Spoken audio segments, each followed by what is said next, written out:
এই আব্বা, তোদের প্রত্যেককে বলি বাপ, আল্লাহর কসম তোদের নামাজ পড়তে মন চাইবে রে বাপ, সেজদা দিতে মন চাইবে, সেজদা দিতে মন চাইবে আব্বা।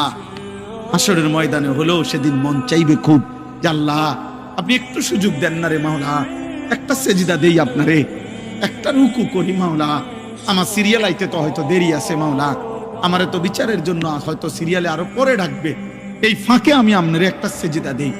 আল্লাহ বলেন ওয়ালাউ শি'না লাআতাইনা কুল্লা নাফসিন হুদাহা।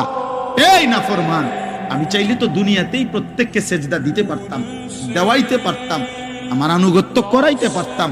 আমার জমিন, আমার আসমান, আমার সূর্য, আমার চাঁদ, আমার রাত, আমার দিন, আমার নিঃশ্বাস, আমার অক্সিজেন, আমার হার্টবিট সবই তো আমার। আমি চাইলে পারতাম বান্দা, আমি তো বাধ্য করে আনুগত্য নিতে পারতাম, কিন্তু যদি বাধ্য করেই নিতাম তো পুরস্কার দেব কেন? তাইলে আর পুরস্কার দেব কেন? তাইলে আর জান্নাত জাহান্নামের কি দরকার? বিচার আচারের কি দরকার? আখিরাতের কি দরকার? হাসরের মাঠের কি দরকার? কারণ আমি যাকে বাধ্য করাইয়া সেজদা করাইছি, তো সেখানে তোমার কৃতিত্ব কি?